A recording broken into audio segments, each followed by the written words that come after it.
आणखी एक मोठी बातमी समोर येते। जागतिक बाजारात भारताचा रुपया आता निच्चांकी पातळीवर पोहोचलाय असं रोहित पवारांनी म्हटलंय। जागतिक बाजारात $1ची किंमत तब्बल 89.61 इतकी गेली आहे। तर आपण कितीही महाशक्ती असल्याचा किंवा विश्वगुरू असल्याचा डंका पिटला तरी सुद्धा आपल्याला अजून किती मोठा पल्ला गाठायचा आहे असं रोहित पवार म्हणाले। नेमकं काय ट्विट या संदर्भात रोहित पवारांनी केलंय पाहूयात। जागतिक बाजारात रुपया निच्चांकी पातळीवर गेला असून $1ची किंमत तब्बल 89.61 रुपये इतकी झाली आहे।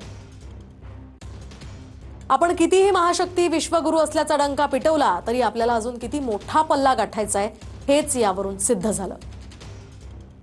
व्यापारातील तुटवडा, वाढती महागाई, रिझर्व्ह बँकेच्या कार्यपद्धतीतील हस्तक्षेप अशा एकपल्ली धोरणामुळे रुपयाची ही दुरावस्था।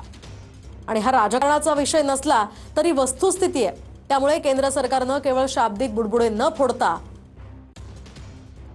जागतिक बाजारात आपलं स्थान सन्मानजनक स्थितीत आणण्यासाठी नेटाने प्रयत्न करणं गरजेचं आहे असं रोहित पवारांनी म्हटलंय।